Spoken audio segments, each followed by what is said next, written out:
یہ معاملہ بڑا سیریس ہو گیا ہے. پڑوس میں اگر پھٹ جائے، کوکر پھٹ جائے تو پڑوسی بھاگتے ہوئے گھروں میں آتے ہیں یا ان کی چیخیں آتی ہیں. لہذا پاکستان کے پڑوس میں برادرلی ملک ہے، یہ بارڈر لگتا ہے. لہذا یہ بڑا خوفناک صورتحال ہے جو کہ بن رہی ہے.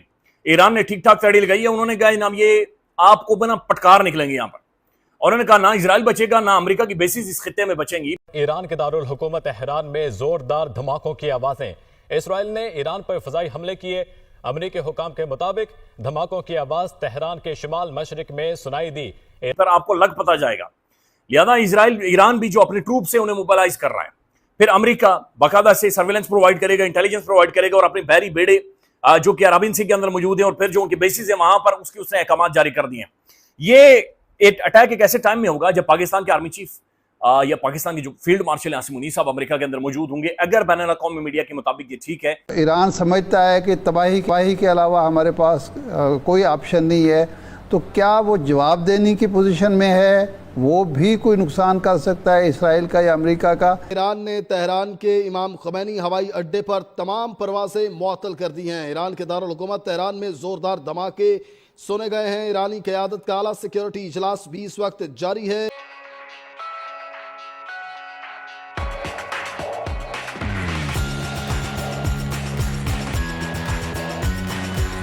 یا صرف وہ زبانی کلامی گیدڑ بھبکیاں ہیں، کچھ بھی نہیں کر پائے گا؟ نہیں، وہ کر تو پائے گا. کچھ حد تک کر پائے گا. کنونشنل میسائلز جائیں گے، کروز میسائل جائیں گے. اس نے بتا دیا ہے کہ اس کے پاس ایک بڑی آمری ہے آف میسائلز، مگر نیوکلیئر رسپانس نہیں دے سکتا. اس وقت یہ جو کریں گے نا جی، آپ ان کو ڈی انڈسٹریلائز کر دیں گے یہ ایران کو. نیتن یاہو جو ہے، جیسے انہوں نے ان اے سینس سیریا کو کہا ہے، عارف صاحب، نیتن یاہو جو ہے اس نے ڈی انڈسٹریلائز کرے گا ایران کو. ان کے power station, factories, bridges, every thing کو ختم کرے گا. وہ 20-30 سال ان کو پیچھے کرے گا، اور 20-30 سال کے بعد خدا جانے کیا ہونے والا ہے. اور وہ کہہ دے گا اپنے لوگوں کو. اور ٹرمپ کو، وہ تو ٹرمپ جو بھی مرضی کہے، اور ہائے ہائے یہ وہ جو بھی کرے گا بہانے بنائے گا. ہم نے بڑی کوشش کی، ہم نے یہ کیا، مگر اب کیا کرے، they are refusing to give it up. اور اگر ان کو ویپنز نہیں چاہیے تھا تو ضرورت کیا تھی انریچمنٹ کیپیبلٹی کے لیے. اچھا یہ فرمائیں کہ اگر بہانہ ہے جی نہیں، وہ آپ نے بتا دیا کہ ایک بہانہ ہے، لیکن اب جو ریئیکشن ہوگا روس اور چین کا وہ کیا ہوگا؟ کیا روس اور چین اس جنگ کو روکنے کی کوشش کریں گے؟ وہ اس پوزیشن میں ہیں، یا وہ بھی حالات کے رحم و کرم پر چھوڑ دیں گے اور تماشا دیکھیں گے؟ نہیں، وہ کیا کر سکتے ہیں آپ بتائیں؟ وہ کیا وہ نیوک کریں گے اسرائیل کو؟ کیا وہ ان میں سے کوئی بھی ہے جو کہے گا ہم نے ابھی 10-20 بم ود میسائلز، ویپنری اور لوگوں کے ساتھ ہم نے بھیج دیا ایران کو، آپ اس پہ نیوکلیئر اٹیک کریں یا کسی قسم کا اٹیک کریں تو وہ پھر آپ کو اٹیک کریں گے؟ نہیں، یہ نہیں کریں گے. It's no time for that. اور اگر ان کو کرنا تھا تو پہلے سے شور کرتے کہ ہم ایسی چیز کر سکیں گے. We can't do it in the middle of a war. تو اب بات یہ ہے عارف صاحب، اس کے بعد تو ہمارا وقت آ گیا نا. ہم بھی ایک مسلمان ملک ہے اور ہمارے پاس 170 ویپنز ہیں، تو ہمارے ساتھ یہ کیسے ڈیل کریں گے؟ اور امریکہ اور یہ دونوں مل کے، کیا یہ ان کی دوستی ہندوستان کے ساتھ جو ہوئی ہے اسی لیے ہوئی ہے؟ میں سمجھتا ہوں انہوں نے آنا ہے ہندوستان کو اور پراکسی ان کو ساتھ لڑائیں گے. ان کو کہیں گے کہ کیا تم ان کو ٹرسٹ کرتے ہو وتھ نیوکلیئر ویپنز؟ مودی کو پوچھیں گے نیوکلیئر ویپنز کے ساتھ پاکستان کو ٹرسٹ کرتے ہو؟ Can you live with it? وہ کہے گا نہیں. وہ کہے گا پھر ان کو کیسے ختم کریں؟ دیکھیں ہلالی صاحب، خیر وہ تو جو آپ بات کر رہے ہیں، خیر جو انڈیا کے اندر اب ڈیولپمنٹس ہو رہی ہیں، وہ 30,000 کروڑ روپے کا QRSAM سسٹم اب وہ خرید رہے ہیں، اور وہ شاید اس بات کو عکاسی بھی کرتا ہے کہ جس طرح مودی نے کہا کہ آپریشن سندور میں پاز آیا ہے. لیکن کویسچن از دیٹ کہ پہلے پاکستان انڈیا کنفلکٹ ہو تو جو حالات بگڑے وہ اس ریجن میں بگڑے.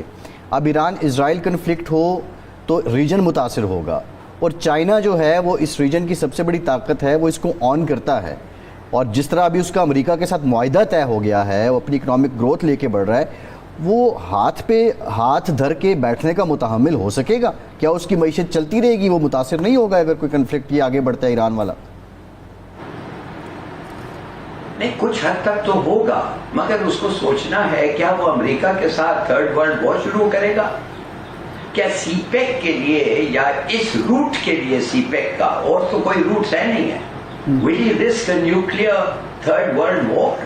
میں نہیں سمجھتا وہ کریں گے۔ اور کیا اس وقت دیکھیے ایک آرگیومنٹ ہے کہ کیا کرنا ہے ان کو نیوکلیئر ویپنز کے لیے، یہ ایک تھیوریٹیکل آرگیومنٹ ہے نا کہ ان کے پاس ہے تو لہذا ہمارے پاس بھی ہونا چاہیے۔ بھائی تمہارا تھریٹ کون ہے؟ تمہارا کون تھریٹن کر رہا ہے؟ امریکہ تو تمہیں آ کے یہ نہیں کر رہے ہیں، اور اسرائیل وہ تو آ کے آپ کو ریجیم چینج تو نہیں کر سکتے، اگر کر سکتے تھے وہ کب سے کر دیتے۔ تو تمہیں کیا ضرورت ہے بوم کا؟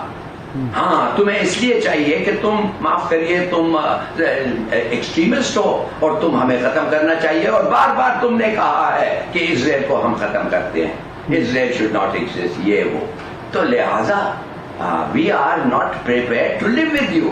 ہمارا ریکارڈ ایسا نہیں ہے، بلکہ ہمارا ریکارڈ ایسا ہے کہ شاید ریکگنیشن کا، مگر نیتن-یاہو ایک ایکسٹریمسٹ ہے، اس نے کہہ دیا ہے I will not cannot countenance an Islamic country with a nuclear weapon، کہہ دیا ہے، اور اپنے فیملی کے ساتھ بیٹھ کے پرائیویٹ ویڈیو میں کہا ہے کہ اس کے بعد پاکستان آئے گا۔ وہ ویزلی کلارک نے بھی بتا دیا ہے، جو نیٹو کا کمانڈر تھا، جب میں گیا تھا پینٹیگن پوچھنے کے لیے، انہوں نے کہا عراق ہوگا، سیریا ہوگا، لیبنان ہوگا، لیبیا ہوگا، اور پھر پاکستان۔ لیکن یہ اب ہلالی صاحب کویسچن از دیٹ، اب سوال تو یہ بھی ہے کہ ابھی ٹرمپ کا جو گلف کا دورہ ہے، ٹریلین آف ڈالرز کی وہ انویسٹمنٹ یہاں سے لے کے گیا ہے، اگر یہ جو آپ بات کر رہے ہیں یہ حقیقت بھی ہے کہ اسلامک ورلڈ کو وہ ٹارگٹ کر رہا ہے اور امریکہ کا پورا آشیرواد ہے نیتن-یاہو کو، اسرائیل کو، تو پھر وٹ ایکچولی اسلامک ورلڈ نہیں، یو آر ڈرائنگ، معاف کریے، I am sorry to interrupt you, آپ ایک غلط کنکلوژن میرے کہنے سے ڈرا کر رہے ہیں۔ اگر ایران پہ رجیم چینج ہو گیا اور اگر ان کے پاس نیوکلیئر ویپنز نہیں ہے، تو کون سے اسلامک ملک کو ضرورت ہے امریکہ کو لڑنے کے لیے؟ کس کے ساتھ؟ ہمارے ساتھ بھی ان کو ضرورت نہیں ہے، آخر وہ تو ہمارے کو ڈیٹ ویٹ دے کے چلا رہے ہیں، تو کس سے لڑے گا امریکہ بھائی؟ اب جو ملکی مفادات، داخلی وحدت اور علاقائی توازن کے لیے ایک سمجھداری کا فیصلہ تھا، ان کے مطابق آپ کی پرانی فورن پالیسی کے مطابق، جس سے میں ایگری نہیں کرتا، یعنی آپ نے سعودی عرب اور یمن کے تنازع کے اندر آپ نے یمن کا ساتھ نہیں دیا، آپ نے یمن کا ساتھ نہیں دیا۔ اچھا، آپ نے اس وقت جو کیا میں اس کے ایگری نہیں کرتا، تاہم اگر خطے میں اب ایران پر اسرائیل یا امریکہ کی طرف سے کوئی حملہ ہوتا ہے تو پاکستان ایک بار پھر محض غیر جانبدار رہنے کا راستہ اختیار نہیں کرنا چاہیے، بلکہ اس مرتبہ اصولی بنیاد پر کھڑے ہونے کی ضرورت ہے۔ یہ میرا کہنا ہے، کیا آپ اس چیز سے ایگری کرتے ہیں؟ میں کسی بھی صورت اگر یہ ایسا واقعہ ہوتا ہے تو میں ایک سٹیٹمنٹ دے رہا ہوں، آپ کو ڈیفینیٹ ایران کی سائڈ پہ جانا چاہیے، کیونکہ اس سارے موقع کے اندر جب آپ کے اوپر فالس فلیگ کے اگینسٹ میں یہ معاملہ ہوا تھا تو ایران کھل کے سامنے آیا تھا، ایران آپ کے ساتھ چلا تھا، ایران، رشیا، چین کے ساتھ پاکستان کو رہنا چاہیے، لیکن آپ کا جو سابق وزیر خارجہ اور اب کا جو نٹھلا اور آپ کا جو چھکا، آپ کا جو بلاول ہے، وہ جو چھکا ہے وہ اس ٹائم پر جو ہے وہ پھر دوبارہ سے جو ہے وہ کیا نام ہے ڈونلڈ ٹرمپ کے، یعنی اس کے پیسے نہیں